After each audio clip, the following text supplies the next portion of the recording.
Today we're going to be talking about the cheapest versus most expensive footballs that you can buy. Now, the first football that we're going to be talking about is going to be the DGX Flight football. So this is a Dick's Sporting Goods football that you can get for $4.98. Now, please do not be the guy that brings this specific football to a camp, especially not to a college camp or to a training session. This is pretty much a plastic football. It might be good, like if you're on the beginner side of things, maybe you don't have a whole lot of means and you want a cheap football that you could just use for something. But this football, $4.98, is probably the cheapest football that you can find.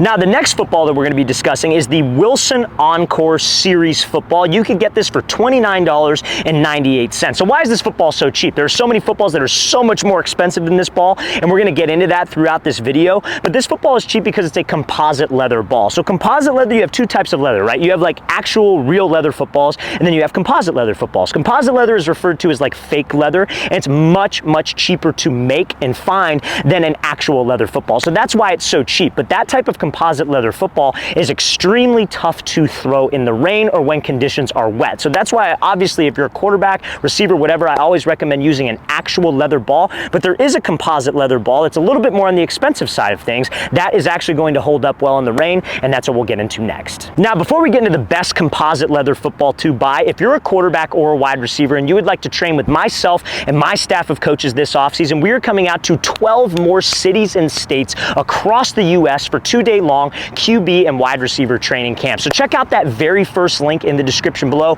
if you guys are interested, and we are coming to a city near you. We're going to be coming out to Charlotte, North Carolina, Portland, Oregon, Dallas, Texas, Nashville, Tennessee, Chicago, Illinois. All 5 of those camps, though, you guys, are completely sold out, and the rest will sell out. After Chicago, we're going to be coming out to Buffalo, New York, Atlanta, Georgia, Houston, Texas, Philadelphia, Pennsylvania, Detroit, Michigan, Boise, Idaho, and Los Angeles, California. So guys, you want some more information, like I said, check out that very first link in the description below. Let's get back to this video.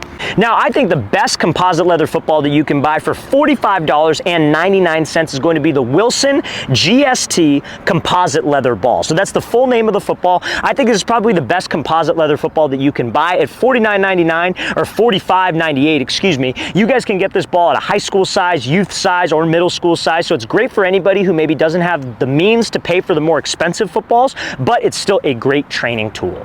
Now, when you get to the leather footballs, the price in the football tends to jump up a lot. So the next most expensive football is going to be the Wilson GST leather ball. So you could get that anywhere from $80 to $110, depending on the size that you get, whether it's youth, middle school, or a high school size ball. So again, the reason why that ball is so expensive, the Wilson GST leather football, is simply because it's a leather football. And leather is obviously more expensive to make, and it's a little bit harder to find, I would say, but that is the next tier of expensive footballs.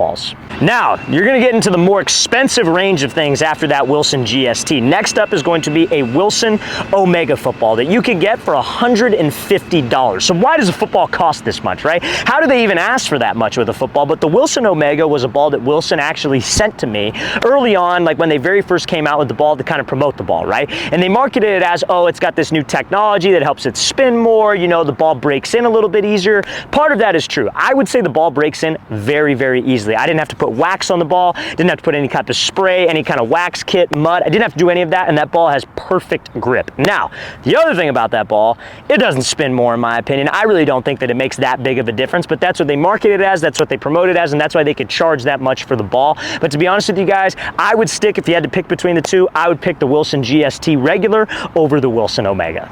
Now, the next most expensive football, and this honestly isn't even the most expensive football, but it should be, is the Duke, the NFL official leather football. It's going to be $149, and I honestly think that's justifiable just because that's the football that you play and use at the highest possible level. I personally love that football. I recommend training with the Duke if you're a high school quarterback or a college quarterback because, again, it's a little bit heavier than a high school size ball, so it can help with arm strength, it can help with grip strength, but it's $149 for the Duke official size football. Now, the most expensive football out there on the market is going to be the Wilson GST Prime. So that football is going to run you anywhere from $160 to $180. So I honestly don't know why it's that expensive. I think it has something to do with the stitching on the ball and maybe the type of leather that they use, I want to say. I honestly don't know why they are charging that much. Maybe it's because it's a little bit harder to find, but anywhere from the $160 to $180 range. Now, me personally, the stitching on that ball just feels weird to me. It doesn't stitch right to my hand. I feel like I can't throw a spiral and can't control it with that ball. But that football, a lot of people do like that football from what I've heard, but $160 $160 to $180, and that is the most expensive ball on the market.